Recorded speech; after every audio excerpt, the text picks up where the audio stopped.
প্রতিদিন সকালবেলা ঘুম থেকে উঠে একটা চিন্তায় থাকি মেয়েকে টিফিনে কী দেবো। তো মেয়ের আবার কী সমস্যা, ও আবার মিষ্টি জাতীয় কোনো খাবার খেতে চায় না, ওকে ঝাল ঝাল কিছু বানিয়ে দিতে হবে। তো আজকে আমি ওকে যেটা বানিয়ে দিলাম সেটা হচ্ছে চিড়ের পোলাও। তো চিড়েগুলো যদি পাতলা চিড়ে হয় তাহলে বেশিক্ষণ ভিজিয়ে রাখতে লাগে না, তো চিড়েগুলো যদি একটু শক্ত হয় তাহলে সেগুলি একটু ভালো করে ধুয়ে একটু ভিজিয়ে রাখতে লাগে কিছুক্ষণ। তো আমিও সেটাই করেছি, কারণ আমার চিড়েগুলি একটু শক্ত ছিল।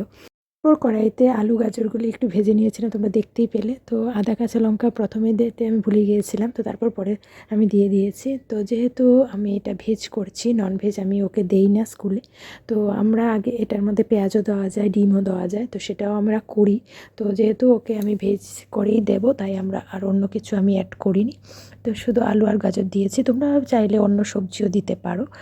তো আলু গাজর ভালো করে ভাজা হয়ে গেলে আমি চিড়েগুলি দিয়ে দেবো, আর দিয়ে দেবো একটু নুন আর চিনি। তো সেটা ভালো করে মিক্স করে নাড়াচাড়া দিয়ে ব্যাস আমার চিড়ের পোলাও একদম রেডি।